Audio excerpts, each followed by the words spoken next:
Okay. Oh my God, I'm shaking like a leaf. I hope I can get this. I hope this is working. Please be working. Please be working. Okay, I gotta calm down. Mark, wait until you see this. You're gonna have a frickin' canary. Okay. Alright. I am on my way up to the mountains to take some videotape to show Lisa. And it is December 27th, I believe.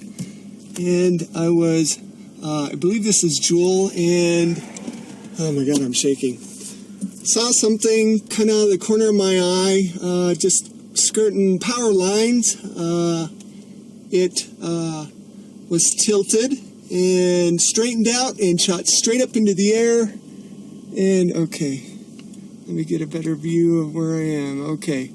Here's the power lines, and if you look, oh, where is it? Where'd it go? Son of a bitch, I hope I didn't lose it.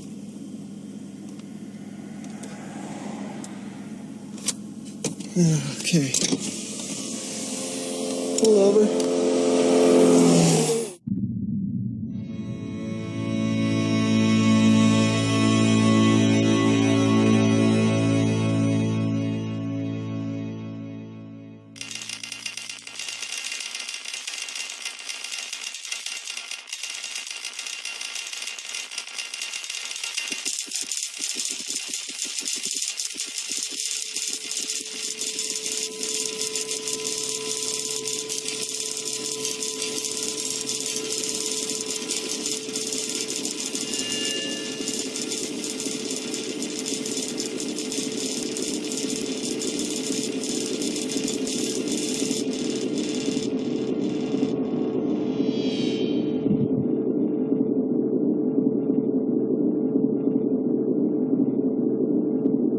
Noticed it as I was turning into come up to Daniels Park.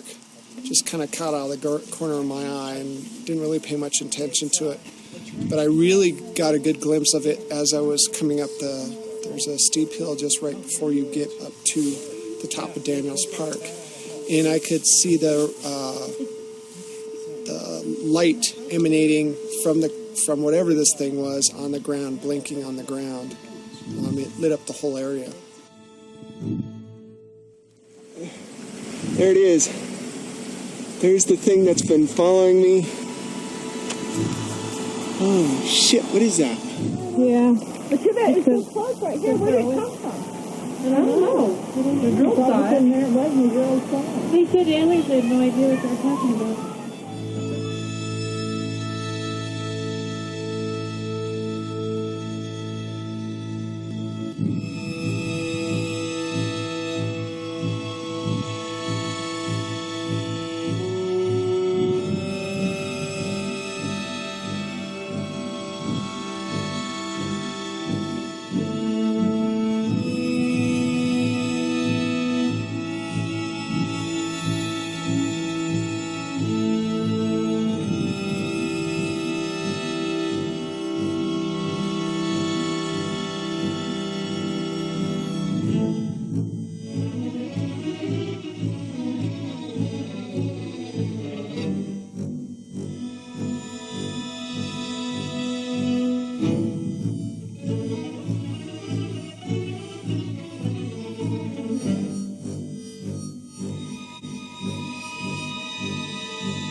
I can't tell you what this is. I have to convince myself of what I keep seeing. Thank God there's lots of other people that see it too.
Day before yesterday, when I had the sighting over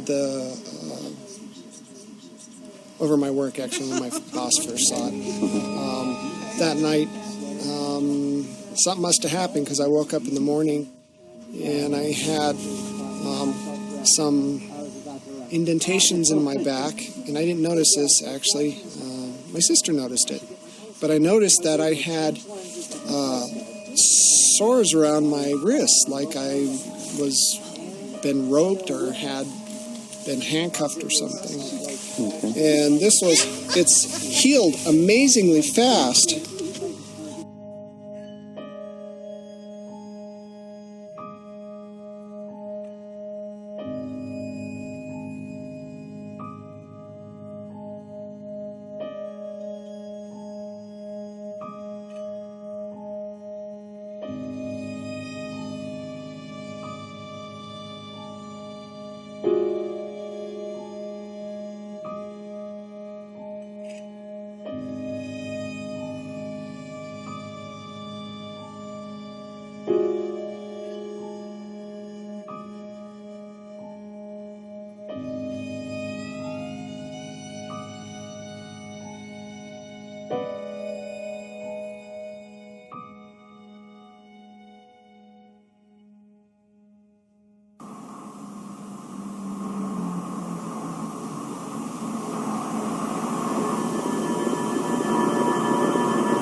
Hey, what's today's date? 8th of October? Yeah, it is. The eighth. All right.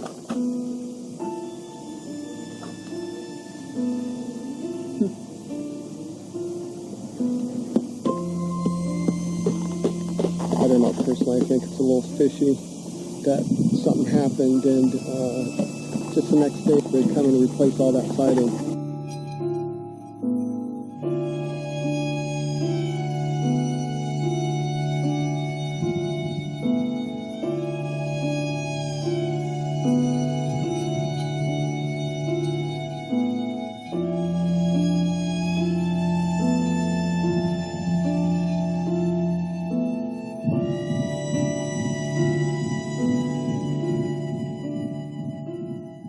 Woke up at 3 o'clock.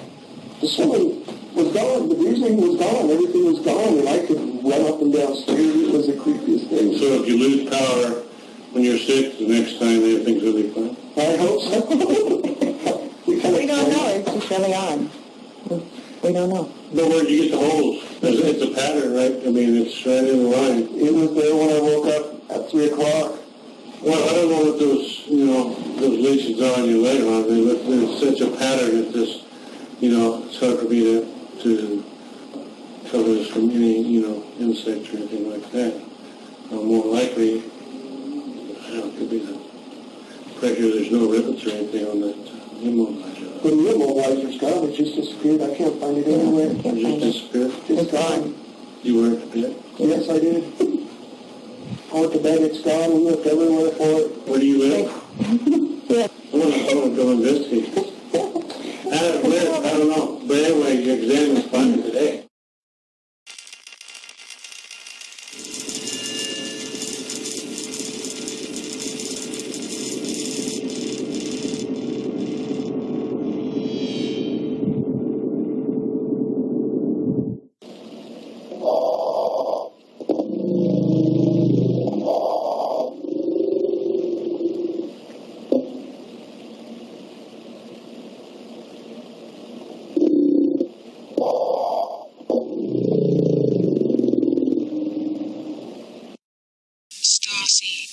It's time.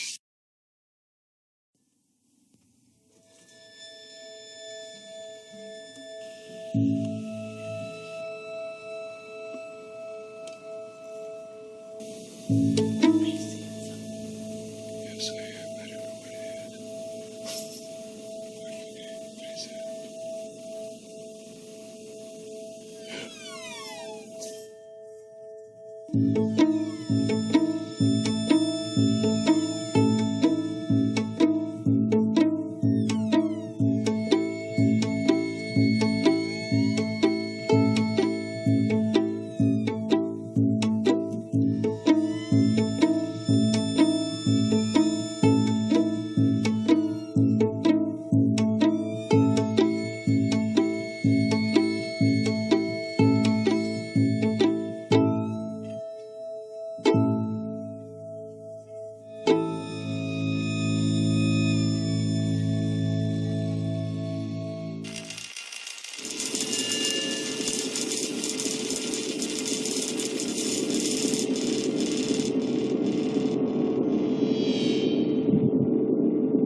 Okay, today is May 5th, 2005. We have problems with our speakers buzzing all the time, and I wanted to let you see and hear for yourself.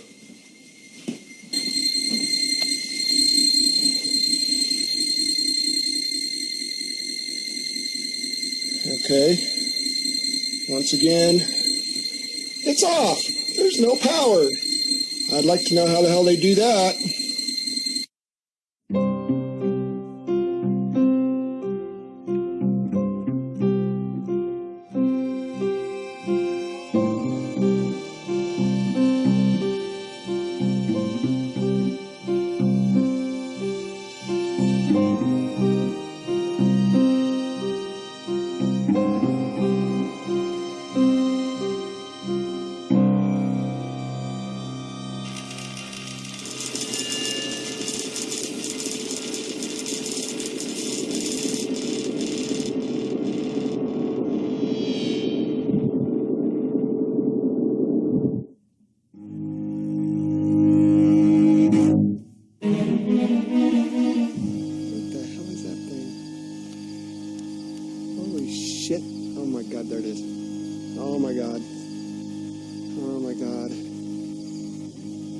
Holy shit, what the hell is that thing?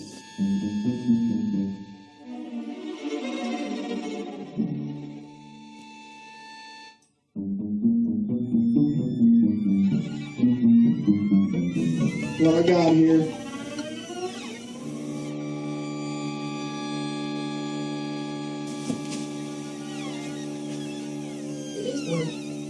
See?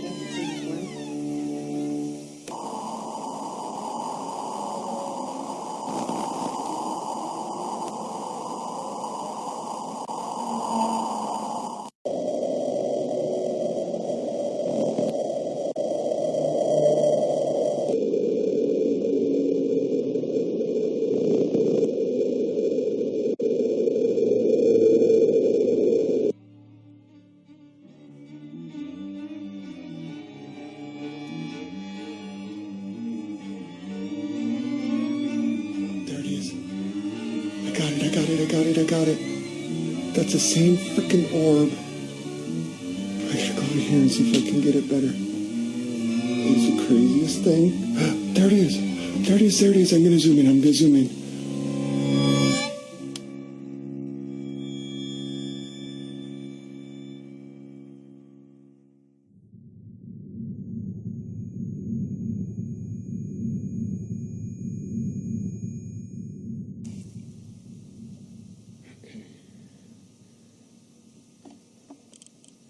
Keep it rolling there.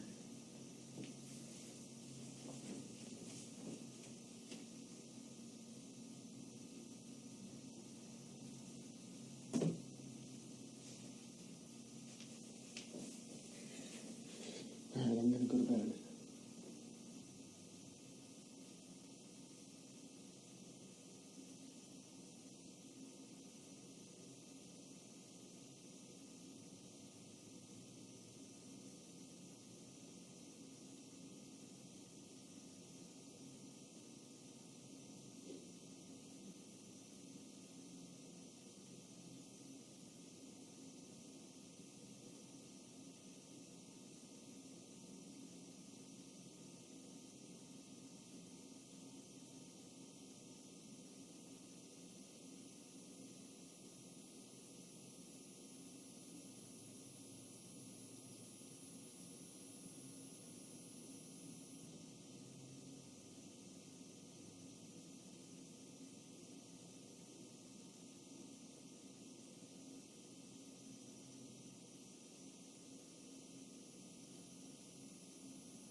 Son of a little bastard.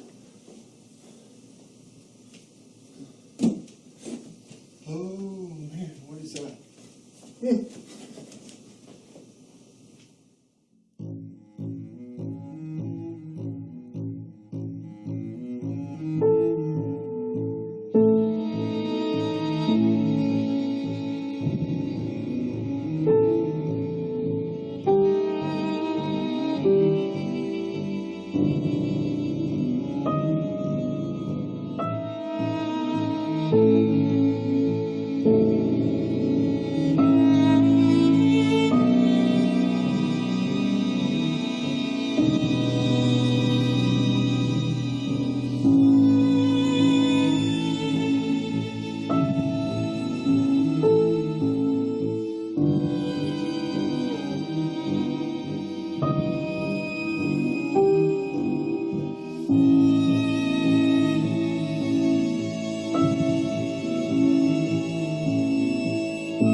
No, nobody outside. I have no clue what the heck's going on. But, oh well. Oh my god. What the fuck is that? Holy shit. Oh my god, what's it doing? Holy shit. Oh man. Where the fuck did it go? Oh my god. I can't believe it. Where'd it go? Where'd it go? Where'd it go?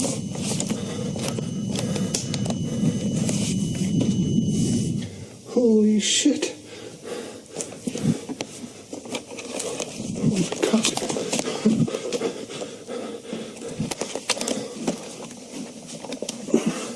Is it? I can't see it anymore. Where'd it go? I can't believe that. I can't believe what I just freaking saw. Oh my God. Oh my God. That's amazing. Oh my God. What?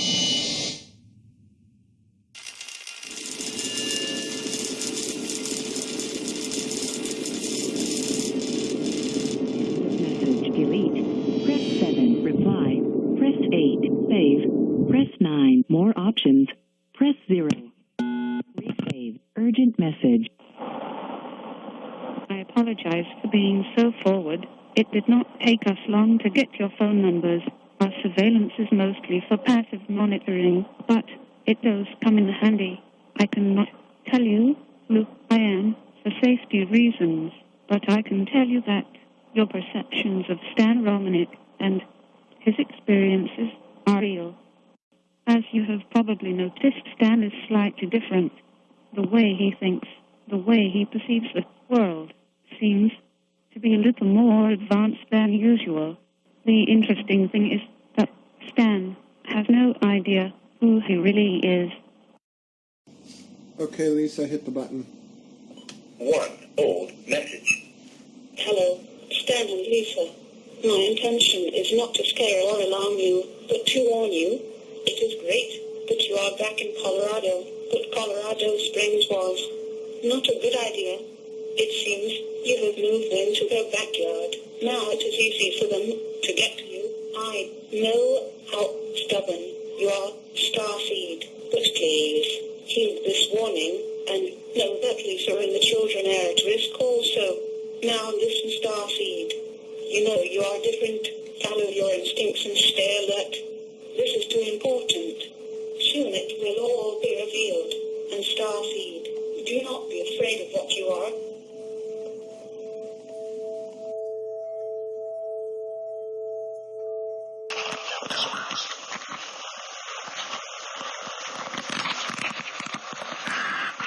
Okay.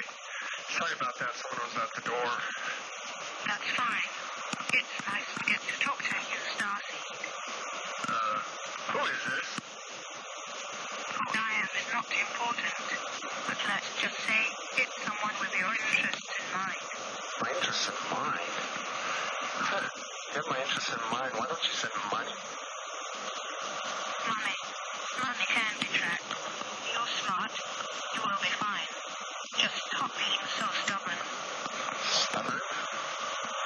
Who is this? They're tracking us. I have to go. Good luck, Starseed. Who is this? Hello? Hello? This is freaking nuts. Lisa! It was her!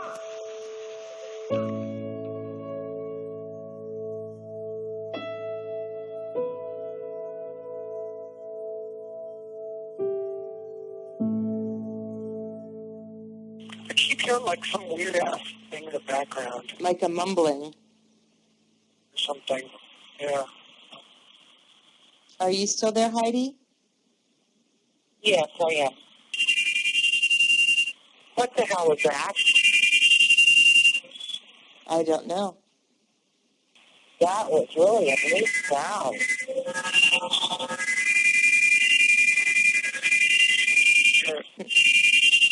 Look at that, it's making me feel weird.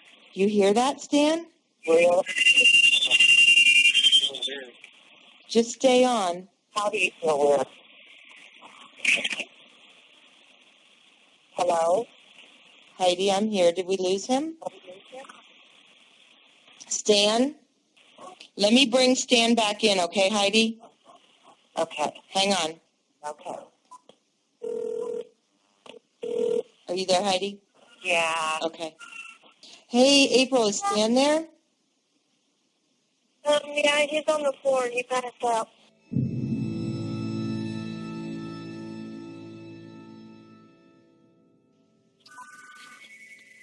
Hello?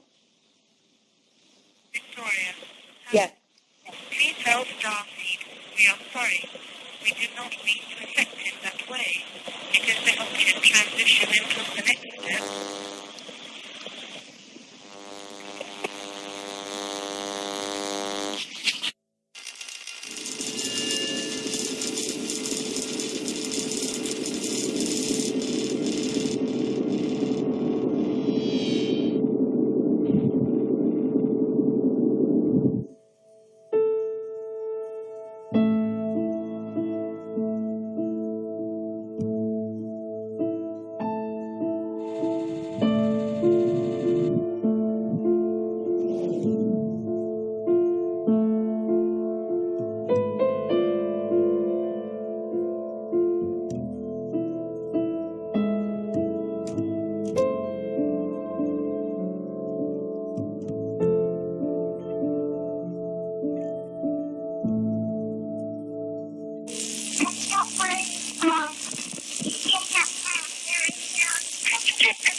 Hello?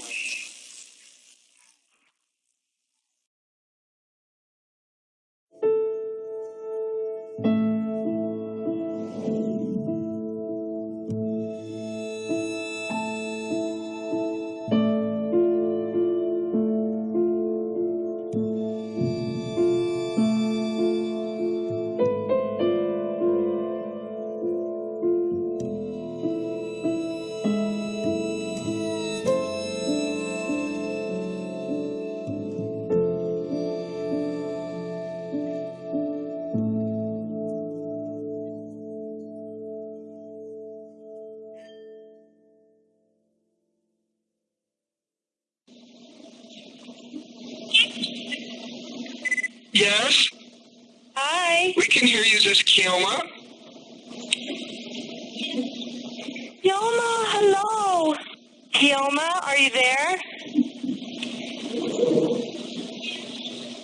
Oh, sweet little girl, we can hear you. Can you talk louder? Hello? I think somebody's playing a joke on us. You're silly? Why am I silly? Okay, if this is Kilma, when are we going to see you in person again? Oh my gosh. Hello?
One thing that I think strikes a lot of people, and it certainly did me when I met Stan, is he's just a normal guy.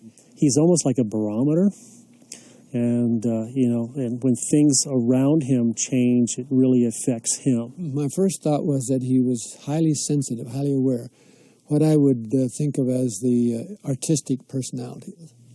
Answered questions quickly, appropriately. I was impressed. He seemed like a normal guy. Average person, nothing unique. They're a normal family. I mean, I saw their family life. They all seemed very honest and very sincere and down to earth. So. He wears socks, he wears shorts, he wears shirts. You know, it's not like an abductee is somebody who wears a tinfoil hat. They don't have moon boots. You know, he's very normal. But he has abnormal things happening to him, around him, but more for him. You know, it's pushing him to do something very important, not only for himself, but in a way for humanity.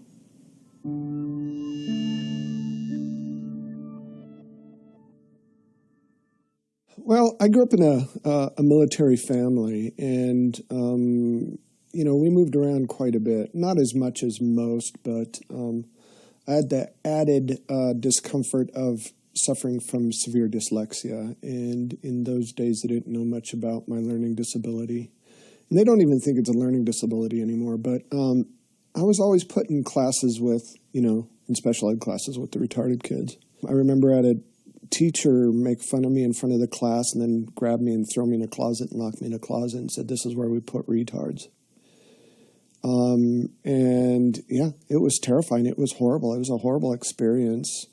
And I had gang members around me all the time because of the neighborhood we lived in. I had the Crips on one side, the Bloods on the other, and they were constantly fighting amongst themselves. And I was always, stab wounds and stuff like that. I was always caught in the crossfires.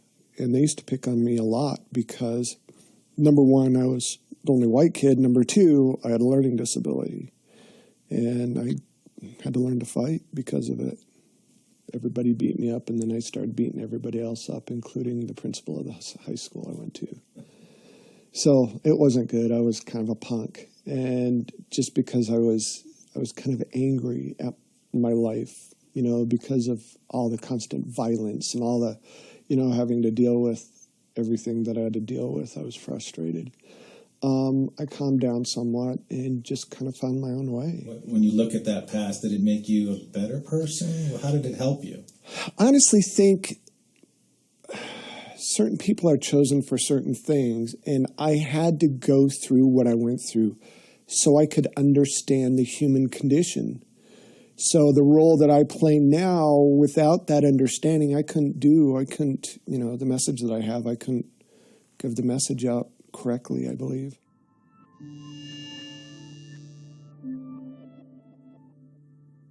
When I was growing up, my opinion of UFOs was, I thought people were crazy if they believed in that stuff. I just didn't believe it. There was no reason to. I didn't even pay attention to it. I was in my own little world, my own little reality bubble, and that's the way it was. I was taught that there's nothing out there other than us. God made us, and that's it. And so when this big event happened, it switched everything around. It literally took me a good 2 years to come to terms with what had happened. And stuff continued to happen through that time. And what makes it so different is when this stuff happened, there were other people around. I wasn't by myself like a lot of these that you hear about. Most of the stuff that happens with me, even now, only happens with a lot of people around. So it took a lot to shake my tree, but when it shook violently, and it changed everything.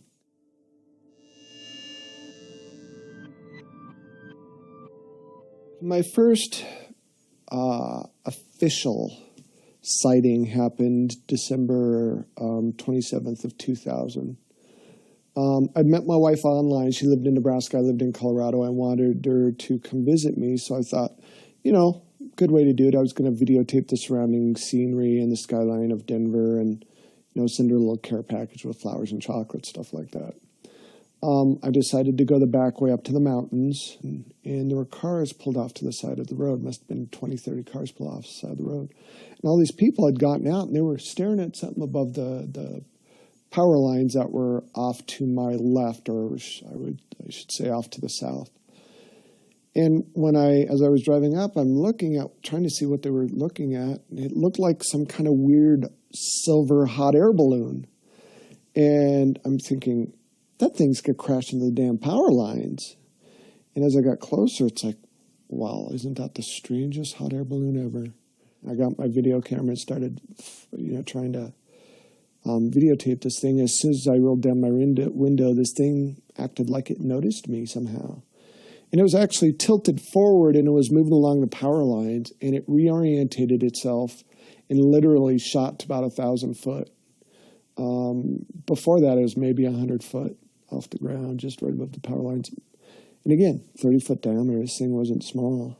I was fighting within myself. Am I really seeing this? And if I am really seeing this, it has to be some kind of military thing. But how can the military have anything like this? Are they really that much more advanced? And blah, blah, blah, blah, blah. And then I get a hold of Lisa. I call her and I explained to her, and I was upset. He called saying, "You're not going to believe this. I don't know what this is, but turn on your web camera." I took the camcorder and I put it on the screen, and I put the camcorder up to the web camera so she could see it. I was very excited, and he was convinced he was insane. And I'm like, this is so cool. And she believed in this stuff, and I didn't. So she kind of helped me calm down. I mean, he was just so excited, but scared. It was just that little boy in him where it's like, you're not going to believe this. And yet it's like, I don't believe this. This is too weird. This is too scary. But this is really cool if this is what it is, kind of a drama with him. It took a lot to convince me that anything like that was even remotely real.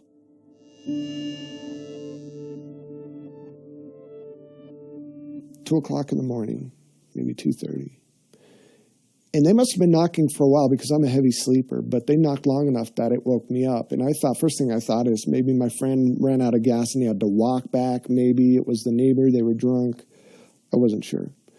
Got up to answer the door, and I noticed as I, start walking down the hall, my sister had already answered the door. And I looked past my sister, and there were 3 people standing outside. The first thing that popped into my head is, oh my God, they're here to rob us. They're going to rob us. And I'm yelling at my sister, don't let them in because they're going to rob us. And as I get closer, I realize that eyes are kind of just slightly open, mouth just wide open, and she's staring at the ceiling like she's still asleep or something. And I'm yelling at her, and she's not moving. And then when I get really close, I realize there's a female and 2 males. And I got to tell you, I was really scared. I was really scared because I had just come to the realization that UFOs were probably real.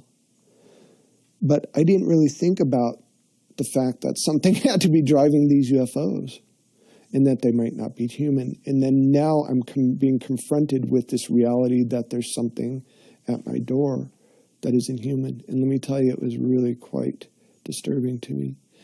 And right as I got to that realization, the female stepped forward. And for whatever reason, I could hear myself screaming in my head, but I couldn't. It wasn't coming out. And she grabbed my wrist. A thought popped into my head. You're okay. It's going to be okay. And the thought was not my thought. I didn't put that thought in there. It just appeared. And let me tell you, it must have freaked me out enough that I somehow snapped out of whatever trance they had me in. And there was a male on either side of me. And by the time we got outside to the balcony, I grabbed one of the males and I was going to literally throw him off the balcony. And I felt the light tap, like somebody was tapping the back of my head, and I woke up somewhere else. I don't know. It's really bright. Mm-hmm. It's like really bright. Mm-hmm. Where's the brightness coming from? All around, really bright. I'm kind of stuck to a wall. Mm-hmm. I think it's a wall. I can't tell. Mm-hmm. What makes you think you're stuck to a wall? I can't move my arms. I can move my head. I can move my body. That's like I'm sucked or glued to the wall. You go to an amusement park and you those centrifugal force rides that spin around and you're stuck. That's what it felt like to me. But it was incredibly intense. Something around my wrist. I'm trying to get free. I can't get free. Mm-hmm. And is it just around your left wrist? Yeah, it seems to be around my wrist, but I don't think that's what's holding me down. Mm-hmm. It looks like it's connected to something, but it's not holding me down. I could move my hands, I could kind of move my hand, move my feet a little bit, but I could not get free of this wall. And when I looked, it looked like it had quarter-sized copper pieces about their space, maybe a foot apart, all over the wall, just peppered the whole wall. And I had these copper bracelets on my ankles and on my wrists, and they had these tiny filaments, almost like hair-like filaments that were going to the wall. And if I wanted to, I could have snapped them, but for some reason, I was stuck, so I couldn't do anything. I couldn't move. Well, they're turning me over. They're like turning me around, and I can't seem to move very much, and they're doing something to me. And they turned me around, and they started doing something to my back that hurt, really stung really bad, like they were cutting me or something. They're sticking it really far in my back. Mm-hmm. How can you tell how far it's going in? It hurts. Mm-hmm. So you can feel it. Yeah, but it's weird. She puts her arm on me and then relaxed a little bit. And I felt another tap on the back of my head, and I woke up in the middle of the room on some kind of platform with the female standing right there. And she looked at me, tilted her head. Suddenly, an explosion of thought literally filled my head.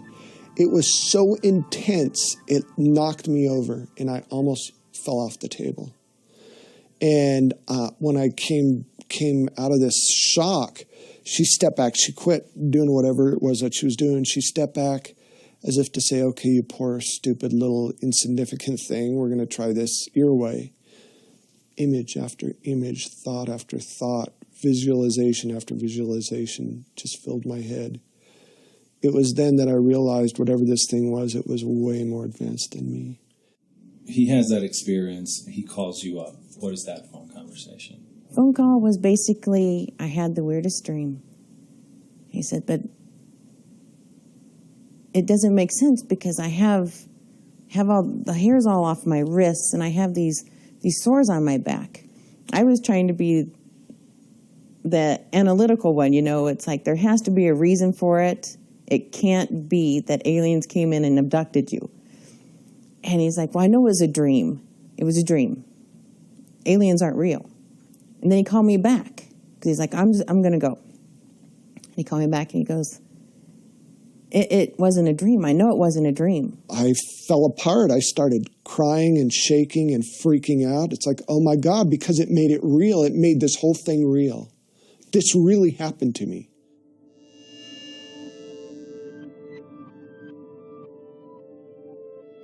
When Deborah took me through the regressions, I started reliving all the pain. I started vividly remembering everything, every nuance, every sound, every painful experience, everything that happened. The most profound thing that happened to me was the part that I started writing down these symbols that I had stuck in my head. She asked me, so do you remember? I said, I have these symbols in my head. I have these weird things in my head. She goes, can you write them down? She gave me a big pad of paper and I think a marker. And I just started. I remember the symbols really clear. Oh, can you describe them? Oh, God, I could write them down for you.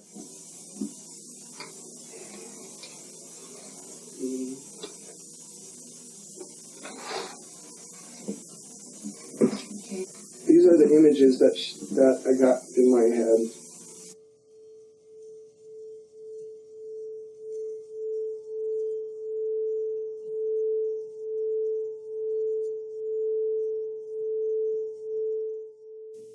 My first abduction experience really was about, I think, seeing who I was, maybe seeing how I developed. I'm not sure.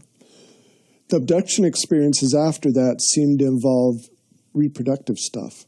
They're really fascinated with our reproductive abilities and fascinated with our genetics for some reason. Or maybe they're manipulating our genetics. In my case, I think the latter is probably more true. every time I'm up there with a woman, a human female. And usually it's the same one. Over the years, it's always been the same one. It's really bizarre. So are the two of you together or separately? We are together. We're together. Okay. And we're side by side, and we're being led into this other vehicle or room. Or okay. After they did whatever it was that they were doing, checking us out or whatever, they brought me and this woman into this room. And then what happens next as you're taken into that room? We're just sitting there, and then all these little kids. I don't know if they're kids. They're like little. They kind of look like kids. Mm-hmm. All these kids come up, and the lady's like starting to wake up, and she looks real happy, and she starts hugging them. Mm-hmm. And then she looks at me, and I look at her, and then we're both really confused. And they're just these kids, and they come hug my leg and hold my hand. And there were seven children altogether. There were varying ages, varying sizes, varying, some of them looked more human, some of them looked less human, some of them had hair, some of them didn't.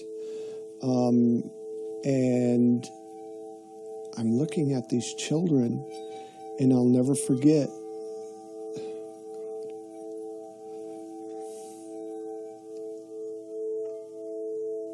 Every single time I talk about this one little girl comes up to me and hugs my leg. And I'm looking down at this beautiful little child hugging my leg, and I realize that this kid looks like me, and she's beautiful. But she's different because it's all about the eyes. She has these huge, oversized, almond-shaped, slanted, so blue, they're almost violet eyes. Beautiful blonde hair, and she's just clinging onto my leg like, please don't let me go. I don't want to leave them behind. You don't want to leave who behind? The babies. The babies? What are you feeling right now besides the fact that you don't want to leave them? They're crying. They're crying? What tells you that they're crying? I can see them crying. They're reaching for me, and they're making me go. Mm-hmm. The children are making you go? No. They're taking me away from them. Stan basically was reliving his experiences. It wasn't even about remembering. And to sit there and watch as he physically experienced the pain inflicted on him was very hard. It was just heartbreaking to watch. The memories he did have of his abductions and the woman that he remembered seeing her, he knew what she looked like, what she sounded like, was hard for me. But during these regressions, it all just it became a reality for me.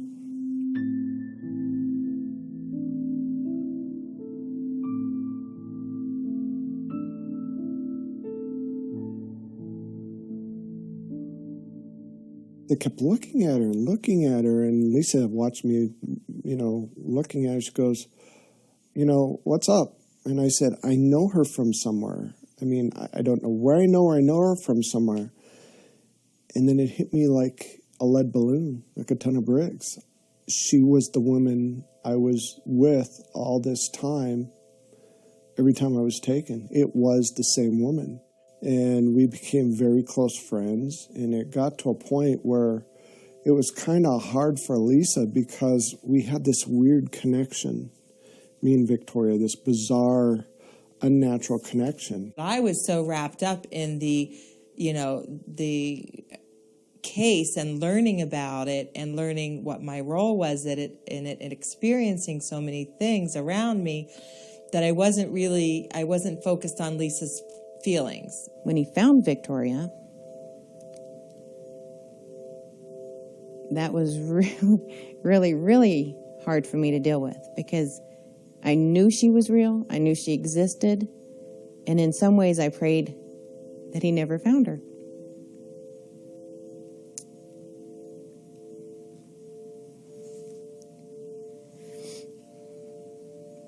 Because for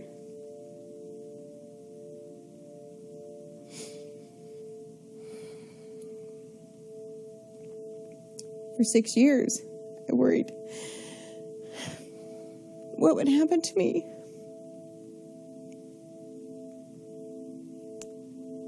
As his wife. And then when it happened, all my fears started to materialize. It was like this new courtship. It reminded me very much of when Stan and I met. The hours of conversations. And they had a connection via 7 children that Stan and I didn't have. There were some instances where Stan and I would have be in a deep conversation, and it's like she couldn't put a wedge through us because we were so focused on this scenario that we were involved in and trying to learn more about it. So I think there was jealousy, but it stemmed from probably just knowing that Stan had had experiences with this woman, me, up there.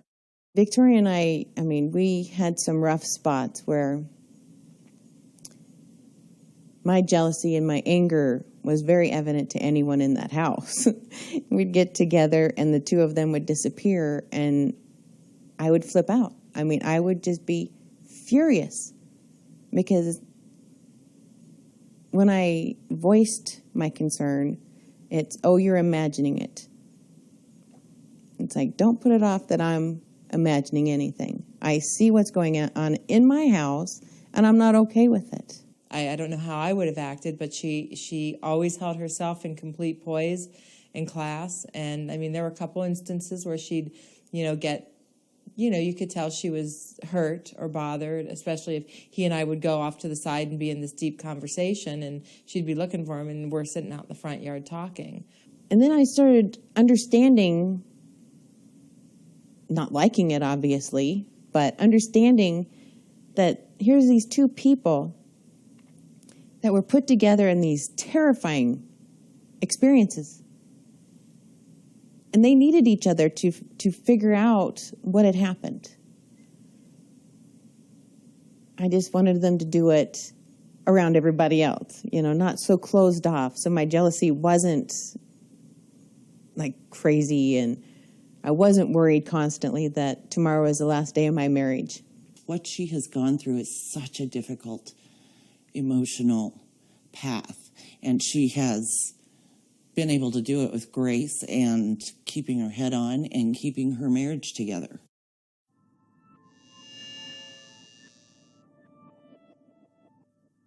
I have never doubted that my husband loves me more than anything else. And he knows that, obviously I'd give my life to support him. I would never lie for him, but I will support him. I'll back him up when he tells his story, when it's true, and the events are accurate. Otherwise, I call him out on it. It's like, no, that's not when it happened. So, can I interrupt you for that? Mm-hmm. From that? You just said you would never lie for him. That's right, I won't. To your core, that's who you are. Absolutely. So nothing that has happened in any way, shape, or form in his life and to you has been fabricated? No. Nothing that he has shared with you or anyone else is fabricated. I cannot tolerate liars. I cannot stand deception. I would, if I thought Stan was lying about any of this, making any of it up, I would have walked away faster than anything. Love or no love. I wouldn't do it. He's not lying. Stan, no. When you live with somebody and the person is undergoing trauma And the person, he has physical contact. In other words, this isn't just downloading of aliens. This is physical marks and physical problems and physical interaction. The person that's the closest to you knows whether you're lying or not. And she is actually, she and the family, all the family, know that this is a real phenomenon. Now, whether some of it has been done to him to confuse him and half of it is disinformation or some of it is copycat, we don't know that. But we know some of it is real. Do I believe everything that, that's happened to him? Absolutely not, because I can't investigate everything that's happened to him. But I'll tell you what, out of all the things that he's claimed has happened to him, even if you believe 40%, that's a lot. That's enough right there. Just that 40% is enough to, to believe that, he's an actual abductee.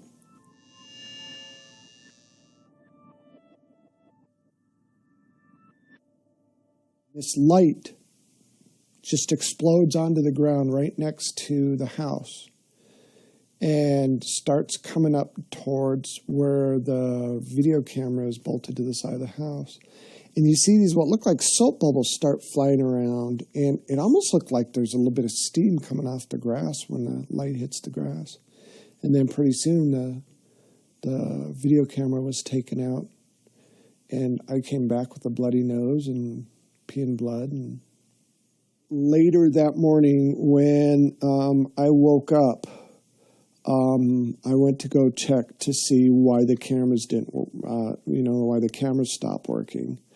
Because we saw on the video, this amazing event took place and the beam of light hit the ground next to the house. But it stopped working, and I wanted to go see what the heck happened. So I went outside, and I noticed this. It's as if where the beam of light hit the camera, it cleaned the whole area of sighting in this perfect arc. And it literally melted the siding. You could see where some kind of heat warped and kind of browned the siding a little bit, especially up toward the camera. And it also killed the grass below. Now, when they analyzed the siding, it cleaned the siding somehow, or pulled the dirt out of the siding all the way through the molecular structure of the siding itself. The very next day, I was going to collect a piece of siding because it was my day off and Lisa had to go to work early. And I woke up 8 o'clock in the morning because I heard this pounding. It's like, what in the world?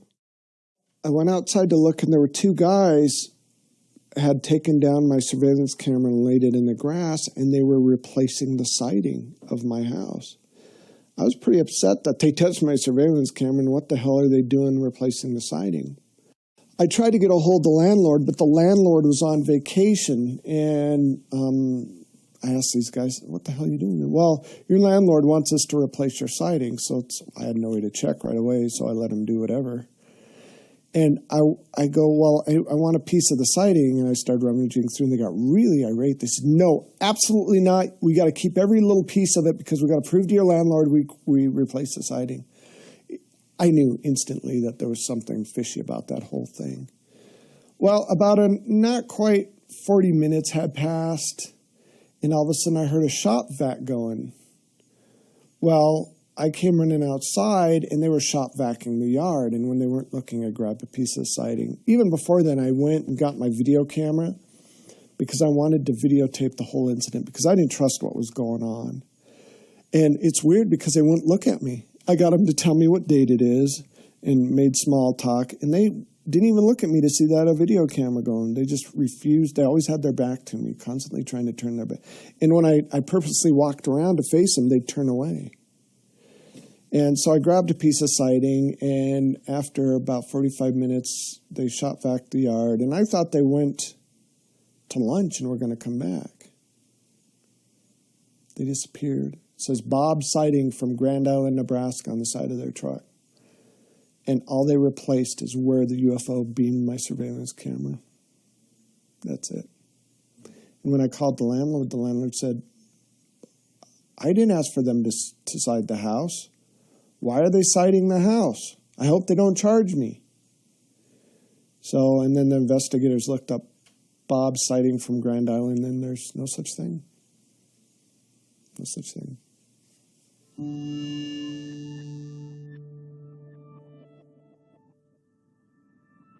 This weird British-sounding voice left a message for us saying that it wasn't safe to live in Colorado Springs. And, you know, I thought somebody was joking around, but honestly, I wished I would have listened, because not long after that, I was riding my bicycle to work, because I didn't live very far from where I worked.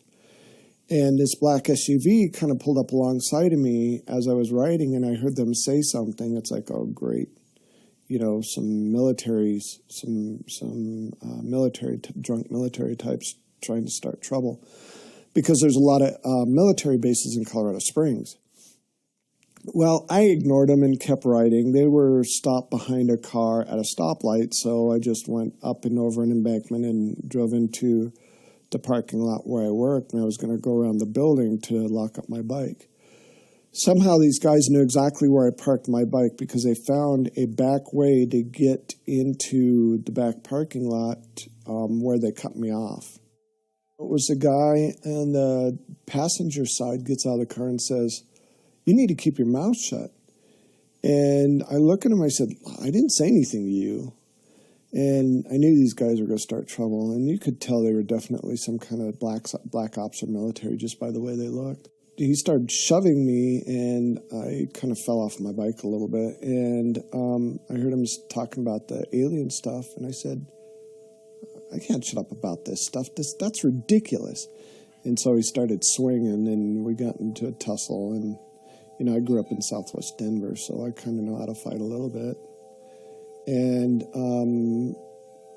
then the guy behind the passenger seat, there were 4 of them altogether, got out and did all these kung fu karate kind of moves, and I actually laughed at him. I think it kind of pissed him off a little bit. But he came at me, and I had a bike chain wrapped around my seat that I locked my bike up with, and I just started wailing at him. And I honestly thought I killed him, because he was on the ground jerking around and shaking really hard like he was having convulsions or something.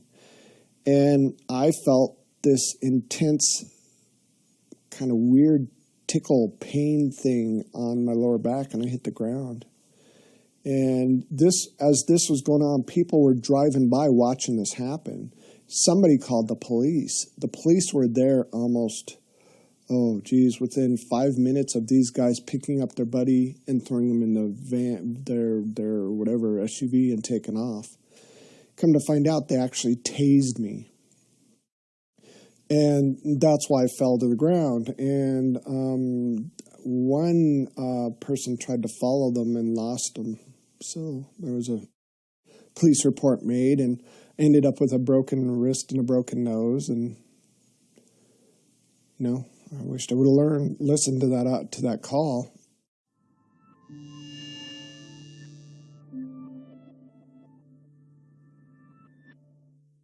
This probably was the most significant event for me out of all of this that's happened so far. I'm still waiting for something more impressive to happen. It started out, I was painting the eave of my house, and I had grabbed I think it was for a brush to kind of brush the old paint off the eave, and I kind of fell off balance a little bit and literally fell 12 feet onto the ground, and I tried to catch myself. Trouble was, there was a wheelbarrow full of bricks just right beneath me, and I twisted my leg just right and tore the anterior cruciate ligament in my hamstring of my right leg. Went to the doctor. They told me I was going to need surgery that next Wednesday. I think it happened on a Friday, so I was going to need surgery that next Wednesday. I had to wait through the weekend and everything. Tuesday night, something happened, though. Usually when I get taken, what will happen is, for whatever reason, whatever power or whatever technology they use seems to blow the circuit switches, blow the breakers in the house.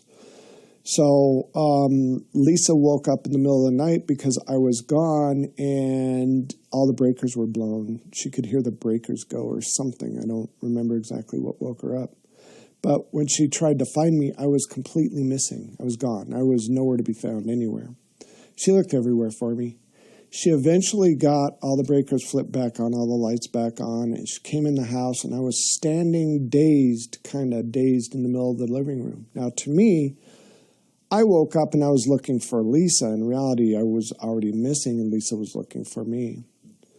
We didn't really give it any more thought. We didn't give it a second thought. And we decided, we'll just go back to bed. It could have been a fluke. Who knows? Well, the next morning, Lisa, I couldn't work because of my knee, so I was off work. And Lisa had to get up fairly early to get ready for work. So 6 o'clock in the morning, she got up. And she noticed this circle in my yard. And it kind of looked like the same circle that we had in our yard from a prior abduction. Now, what's interesting is Lisa woke me up to come look at this circle.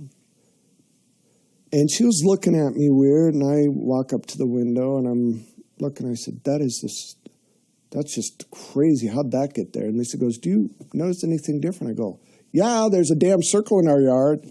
She goes, no, do you notice anything different? I'm looking at her like, what are you talking about? So she goes, come here. So I walk over to her, and it's like, hey, where'd my knee brace go? Where'd my cast go?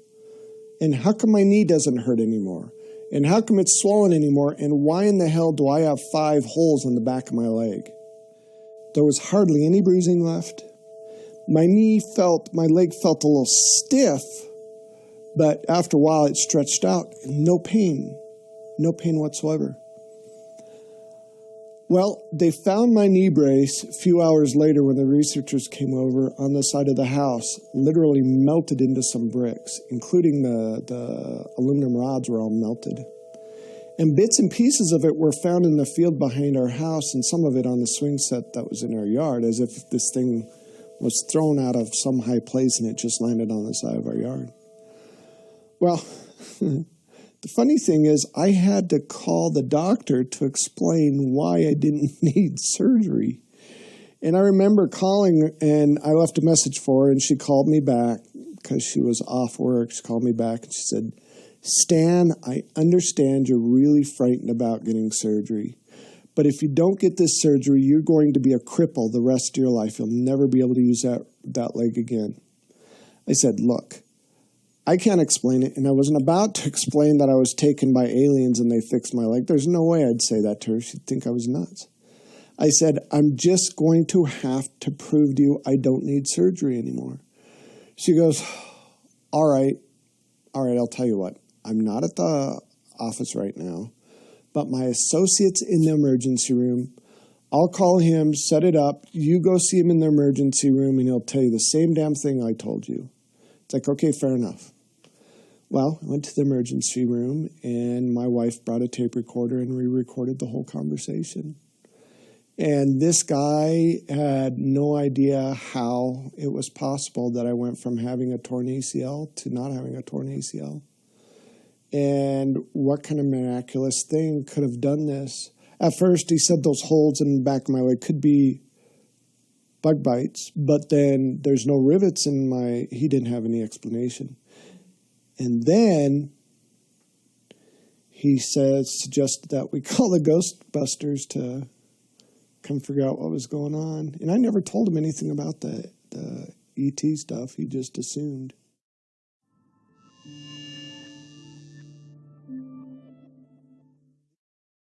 This video was pretty much the piece of evidence that put me on the map. It's also the one I get the most, the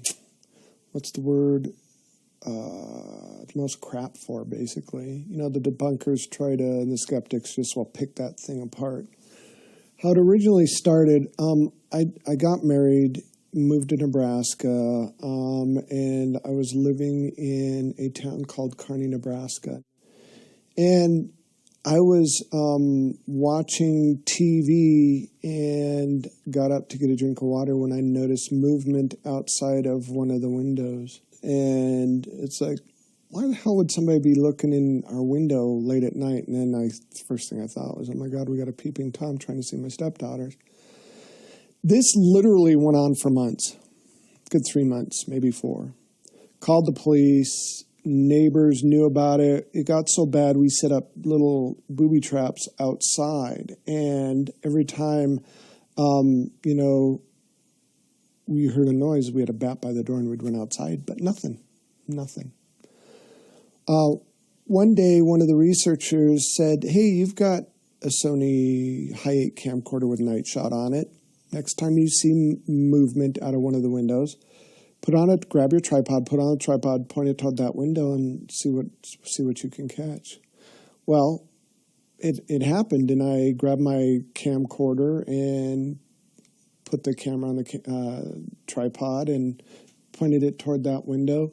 And I went to the bathroom. I was sitting at the edge of the bathtub reading a magazine because I really wanted to catch this guy. I wanted to give him a little time to look in the window. And I was reading the magazine, and there were 2 flashes of light. And the second flash of light was so bright, it almost blinded me, and I had the door almost all the way shut. It's like, holy crap. So I looked, and I kind of ducked back, and then I kind of looked again. I see this head pop down, and it's like, yes, I got him. Finally got the little son of a gun. And I went to go look out of the window to see if I could see this guy, and I saw what I thought was a small child running toward the backyard. Whatever it was clipped the bush next to the house and stopped as if it heard me or something and slowly looked back at me. And what's interesting is I thought it was a full moon because I had a real good visual of this thing, whatever it is. And come to find out there was no full moon, so it might have been something else over our house that night.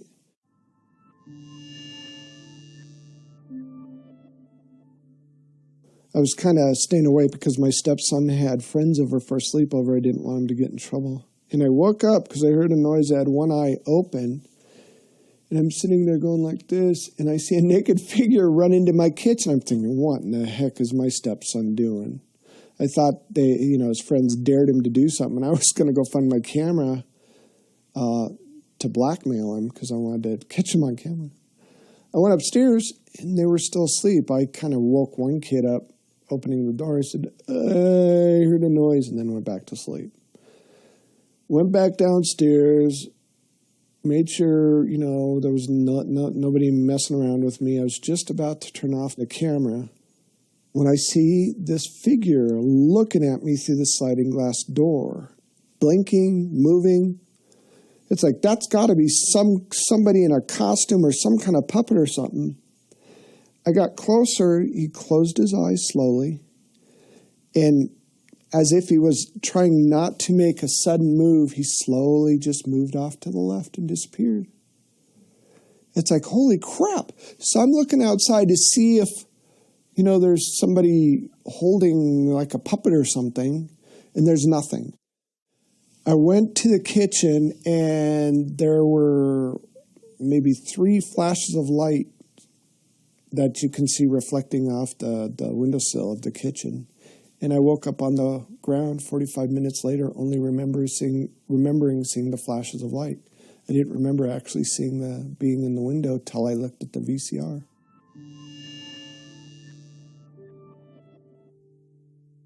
Well, we were having a party up at their home, and it was a book signing party. A surprise party for Stan. One of the things that we try to do is make sure someone is with Stan at all times, so that if something does happen, if he sees something, that there's a witness there. It was raining outside, and I was looking out the window, being really grateful for the friends I had, when I noticed this little girl at the edge of the driveway. Stan had seen the little girl outside, and it was raining. He's like, come here, Victoria, look at the little girls out here. And I'm like, Stan, it's probably just a neighbor kid. Just get in. I'm not going out there. It's raining. And it was after that I said, I will never not pay attention if Stan Romanek says, hey, look at this. This is unusual.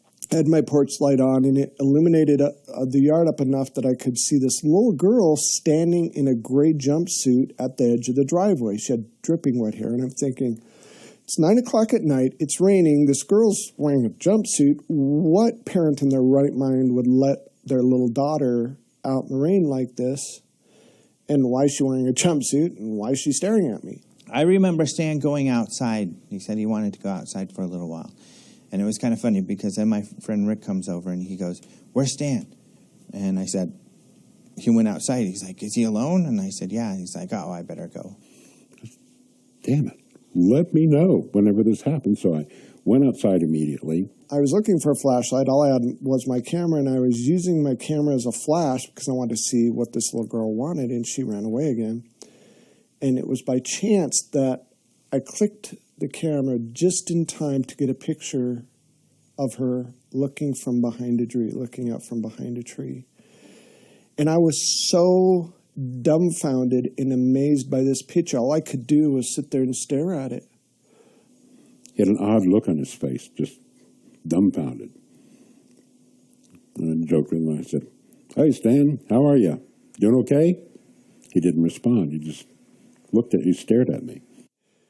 And I was speechless. I couldn't say anything. He goes, "Stan, are you okay?" And I just showed him the picture. He goes, "Oh my God, you have to show everybody this picture. This is the most amazing thing I've ever seen." When we got back into the party, I told everybody, I want everybody to listen for a second. And I said, I need everybody's attention right now. Something appeared to have just happened outside. And I'd like every one of you to look at what's on the camera here. And her eyes were really large. They were very large, almond-shaped, human eyes, but very, very large. It was more than a photograph. She was on top of that camera, emoting emotion. It was a moving moment. Many people just started crying. They didn't. There was something so profound about what appeared may have just happened. So this was really strange, and we're all, kind of freaking out about this. Everybody had taken a look. So I kept telling him, let's get this on the computer. Let's get this on the computer. Everybody said, go put it on your computer. Go put it on your computer so we could see it bigger. I took 2 steps down the stairs to go to my office. Beep. The pictures disappeared. We checked. It was off the camera, not there. The shots before it were there. The shots after it were there. Every single person that was at that party saw it before it disappeared. And then he received a phone call. And then 2 minutes later, the phone rang, and somebody handed me the phone, and I answered it. It's Daddy. Don't worry, I love you. I'm okay. I started just crying and crying and crying because I knew in my heart that it was. And then it all come flooding back. That little girl that was hugging my leg was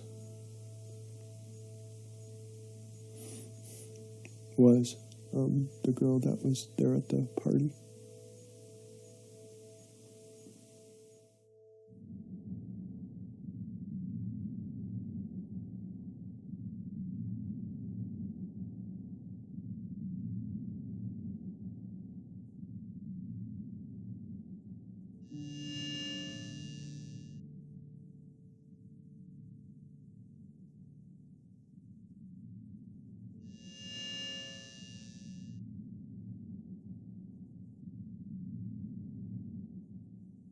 When I ran across his video of his first UFO sighting, I was really intrigued. Plus, I was part of MUFON, and I noticed that they had one of their investigators look into it. So really, I since it was some of the best video I had seen, wanted to look more into the veracity of the video. And I found that it was very credible that the MUFON investigator had found there were several witnesses to some of his first sightings. When you only have a first-hand experience, only one person, isn't that really much you can do with that? That's not the issue. That was never the issue with Stan. There's just so much information out there. It's almost overwhelming. Stan's story is incredible also because it has so much proof. It has so much credibility. I mean, he has not only photographs, films, videos, he downloads formulas. He has it all in that story. That story is a gold mine for an example of perfect contact. There are aspects of the case that are very solid, that it would be impossible for Stan to hoax. Stan is being used to give a message also. I mean, he's being used to say it's real. The stuff that I've seen, the evidence that he has, that I looked at, the people that I've interviewed around him, wow, yeah, he's the real deal, no doubt.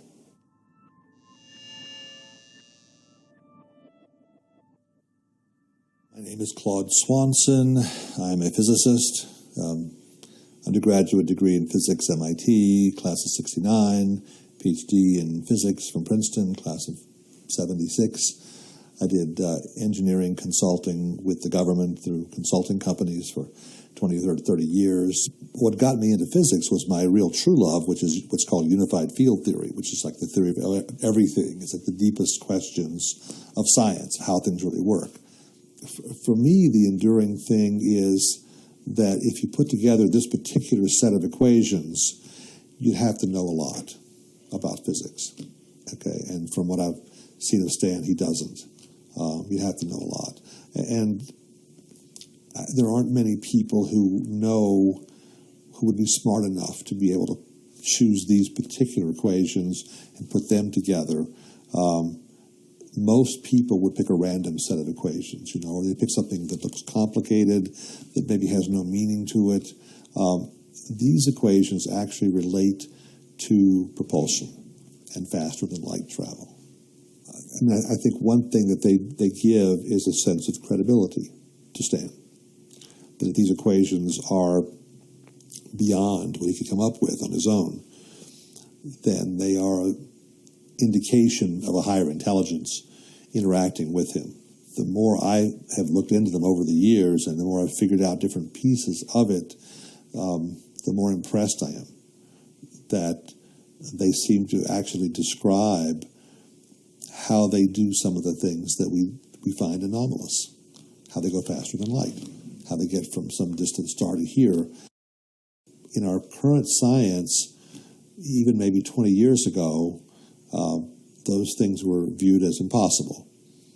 What's been happening in the past 15 years or so is there's a group of leading-edge scientific thinkers who seem to be following along a similar path, and they're not the mainstream scientists, but there are more and more indications that seem to back up the equations that Stan has been writing. So there's a trend here, a growth that kind of says, these might really work. One of his equations relates to a solution that was found in the 90s by a physicist named Alcubierre, a Mexican physicist, that is the first proposal for how you could take gravity and make faster than light travel from it. He found a solution, a mathematical solution that gives you a warp drive. Okay, that's what they called it. Now, it involves some conditions that are not realizable in our current physics today, but still it's a step in that direction. And as you look more into it, you find, and that's one of Stan's equations. And as you look into it, the other people, Puthoff and Robert Dickey, whose equations also show up in Stan's work, they're also working on the same idea, how to change space-time in ways we didn't know was possible before. Right now, what I'm picking up is that there's a theme. And the theme is that it is possible to get from there to here. Our present conventional view is we couldn't have ET visitors because it takes too long for them to get from there to here at the speed of light or less. But suppose there are ways of warping space and time or going faster than light. And that's what some of these equations are hinting at.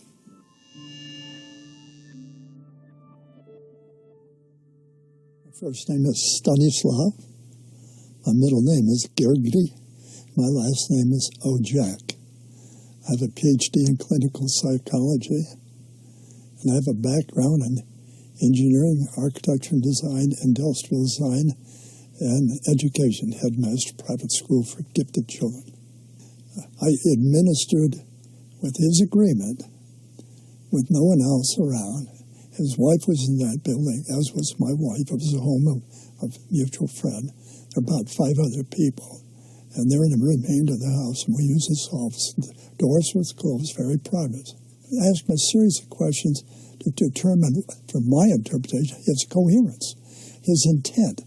Is he there to bribe me intellectually? Does he want me to set up some kind of an assessment or analysis to glorify who he is? I look at all those issues. I gave him some documents. I said, okay, now I want you to take these tests and answer them at whatever speed you want. Don't worry about the length of time. But you can't ask me any questions. And he said, okay. So he took the post-traumatic stress disorder assessment, and it shows that there's a very high degree of stress related to something. Now, it could be related to his marriage. It could be related to something he refers to as a UFO experience. I gave him a personality test, which is called Myers-Briggs, in order to be able to understand his personality relative to himself and the way he answers questions. I also gave him one for his ability to recall things, for memorization. I gave him one for interpretation in regards to lying. I outlined 27 different questions and how he answered them. And I watched what he did with every test, because that's part of the assessment. How did he take it? Was he eager? Was he frustrated? Was he focused? Did he ever stop and lean back? Or did he ever hit the table? Many things that might show frustration. He did all 5 tests very calmly. And when it was all through, it took, as I recall, almost 2 hours. When it was all through, he said, I'm through. How am I? I said, you look okay to me. He said, I said, I haven't assessed the test yet. How can I answer that? It's okay. Look at it, tell me. I said, it'll take longer than that. Because I have to look at it carefully and do an assessment. He said, can you just tell me, am I crazy or not? Can you say that? I said, yes, I can tell you. From my perspective, you're same as most people, if not more. You merely have had more experiences that confuse others more than they confuse you. And what I explained to him, norm is not something that we can all agree upon. So we have to have a norm which to agree upon. So if you're asking for my norm, are you normal? The answer is yes. If you ask many other people, the answer is no. In fact, they probably call you weird, a liar, and things. I said, you do not lie, or you do not to me. Your experiences are real. I have a lot of proof for it. Therefore, you're okay.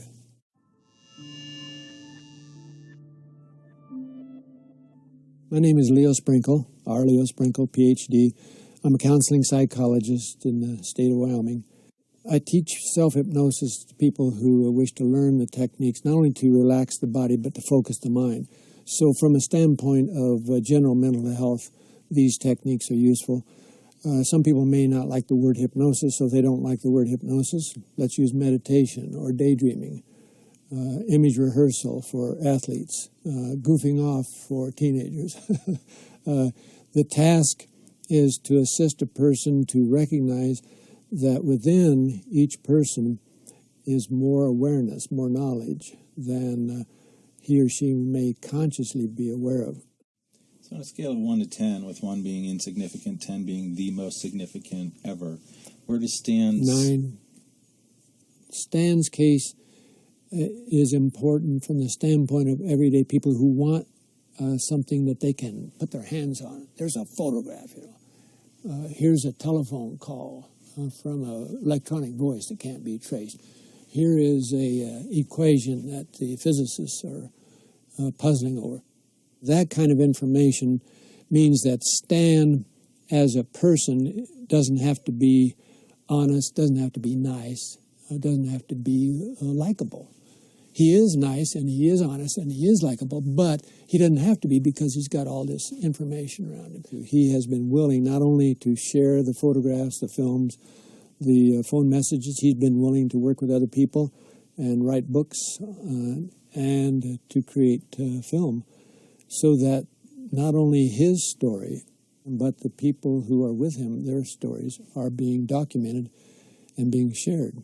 To me, it's part of the ongoing process. So my view is if a person has several sightings, and then they have a job, they have a task, they have a duty, they have a chore, it may be merely to recognize it and accept it and talk about it with friends and family, or it may be something beyond that. And so with Stan, the fact that he had already been willing to go through hypnosis, the fact that he had already been willing to talk about it, and the fact that he had information beyond what most people have, and that he's dyslexic, all of those things said to me that he is a messenger. And so that's why I asked him when I was with Alejandro and with him and Lisa, do you think of yourself as a messenger? And he said no.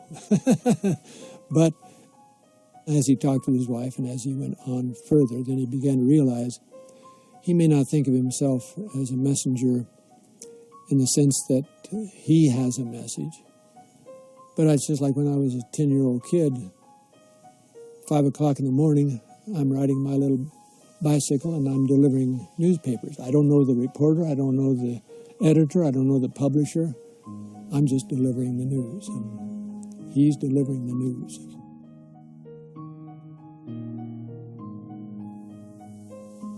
He's probably a vehicle for some group or some race to give a positive message to the planet. But, you know, he's human. So we get all the human stuff and then we get all the starseed stuff together. And he has a purpose. He has a mission. And I think his story is fascinating. And I have recommended that this is the ongoing contactee case people should look at. Remember Paula Harris asked me some years ago, why don't you think people believe in UFOs or want to? And I don't, because people have no place to put it in their mind. There's no reference. It is of such importance or significance that it would force a person to reconsider all their foundational beliefs. Their beliefs about religion, who we are, what we are, why we're here. People aren't prepared to go through that mostly. It's much easier to go along with the herd, and I've got plenty of things I want to do or have to do, and I'm busy, busy, busy. It's amazing how many people witness unusual events and rationalize them and go about their daily routine. It's our nature. It's the most comfortable thing to do. I mean, I think that there's a growing number of people who are taking an interest in the larger definition of who we are as human beings. There are thousands, tens of thousands of people who've had near-death experiences, who've been dead clinically on the table, the operating table, the heart operations, things like that. They've experienced the other side, as they would say. There's a uniformity in what they're reporting, that there is another side, that we are, they come back saying, we are powerful spirits here in these physical bodies trying to have a human experience. There are these higher dimensions, okay, and we're all kind of learning and growing in these experiences. And a lot of what they say seems very consistent with the lessons that are coming out of these ET contact cases, trying to learn who we really are as human beings, to expand our own consciousness, our own understanding. Bottom line, even Stan, I think, understands this, that the group, and there's several groups visiting the planet, the group that he's involved with have some kind of spiritual message, some kind of evolution of humanity that they want to happen. At the soul level, this is big time. Because in my opinion, our souls are recognizing that this is a crucial time for humanity and for the planet. And so if we can bring ourselves at the human level to work together, to collaborate, not only with ourselves, but with the ETs, and then I think it's well worth it, and it'll be worth celebrating. Yeehaw. People always ask me, would you do this over again? In a heartbeat. I would. In a heartbeat. Because I've learned exponentially, and I get to look outside the box. His responsibility is to simply share his story, what he's experienced. And if it helps people who are in the same situation, that's very important to us. It's all about getting the message out. Every person, whether we are a researcher, whether we're an investigator, whether we are a viewer, whether we are a contactee, or whether we're a fan or a foe of a contactee, each of us has our story, and each of us is unlocking inside. Why am I afraid of ETs, or why do I love ETs, or why do I wonder about humanity? Each of us has our own story. I have definitely gone from ignorant, disconnected, frightened to enlightened. I have. That's what this is about. That's what my message is about. There's more stuff out there. And it's time for the human race to grow up. It's time for the human race to know who they are. It's time for the human race to understand that there's more than just themselves. It's really easy, but it's very daunting. All we have to do, the human race, is understand that we're not alone, and it changes everything. But trying to get thousands of years of, society ripped out of you is going to be tough, because we've been taught these certain things through religion and through all these other control mechanisms that we're supposed to think this certain way, and it's not benefiting us at all. And so, the message is there's more out there, and it's time we know it. It's time to grow up and take responsibility for who we are. We're being asked to grow up and to be more in contact with the spiritual side of ourselves. And to me, that's what this whole process is about. It's about growing up and taking on a more mature and a much larger view of who we are and how we fit into things. From the bottom of my heart, I just want to help the human race. It's just, I get lost sometimes. I don't know if I'm doing the right thing or the wrong thing. I just try to wing it as best as I can. But really, when I realized my role in all this, I felt honored to be a part of it. And I still feel honored to be a part of it. And I pray every day that I can somehow make a difference in what happens to this wonderful race, this glorious race, because it's important.